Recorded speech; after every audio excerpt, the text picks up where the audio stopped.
Okay, with the price of nursery going right onto the roof, skyrocketing, heading to Saturn, we've got to decide on how we're going to be able to afford, some of the old plants that are not doing well, replacing them with new ones. Now, the method that I have tried and works out really well for myself is the propagating of lavender.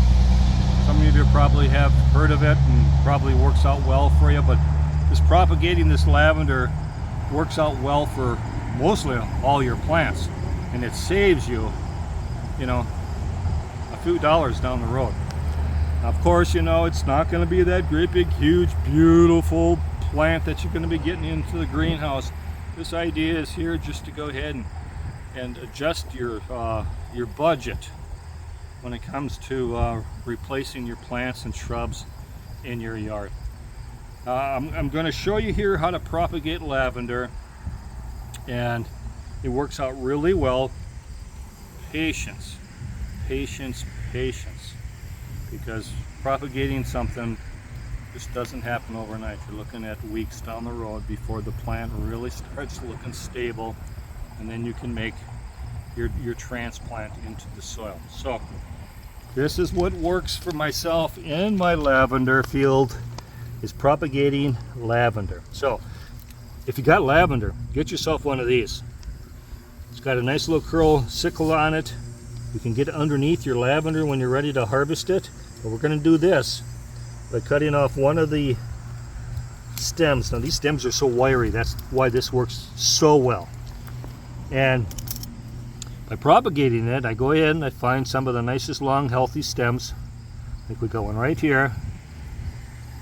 We got one right here. Got a nice healthy one right here.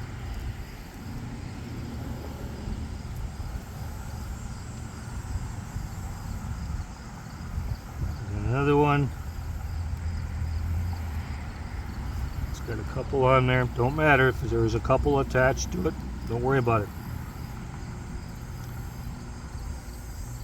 And we got, here's a smaller one, but well, let's pick this one here. This one here's got kind of a little tiny flower on it.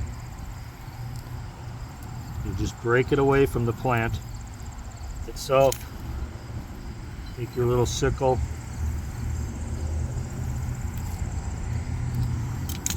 and there you go. Now the key to this whole thing is get yourself some small pots, and then you go ahead,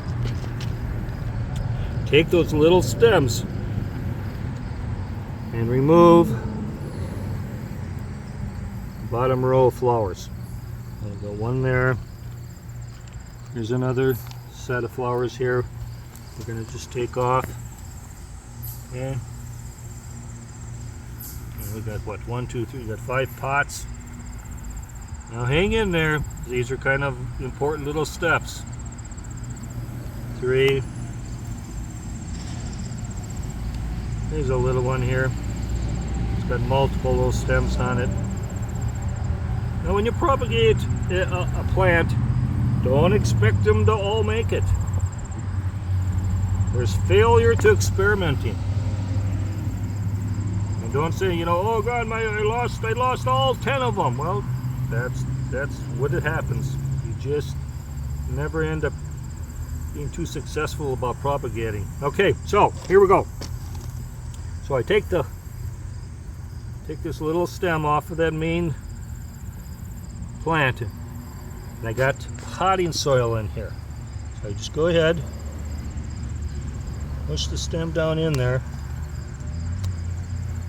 support it, put it in the middle. We got another one, push it down in there.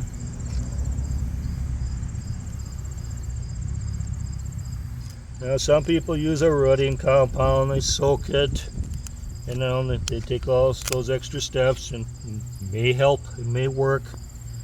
Me, I have never used it, and I still get success without the rooting compound put onto this little stem. So, just gonna go ahead here, guy down in here. Some in there. Yeah, he doesn't have to be perfect, because you know what? He's going to have to try to make everything happen here. Push this one down in there. This one here has got kind of like multiple little stems in it. There you go with that. Here you go with this. Now you're going to probably say, well, there's no sand down in there. Well, we're trying to get these to get up and running. So we want to have as much moisture as possible in this little pot so that this plant can get itself up and running. Now, if they grab a hold, I kind of put them in a partial sunny, partial shade area. You don't want to toast them because, you know, they're just getting started. So the little sun, little shade, and maybe just a little bit more shade. And some of these are gonna look pretty sad for a while, and then all of a sudden they'll start rebounding and they'll take off and go. And that's where you feel good about propagating and giving it a try. So anyway, this is what works for me. Jeff from Northeast Iowa. Give it a try. You know, if you don't make it, don't worry about it. Keep on moving forward. Try again. But this will save you a few bucks down the road. Give me a thumbs up if you enjoyed the content. Subscribe, and happy gardening.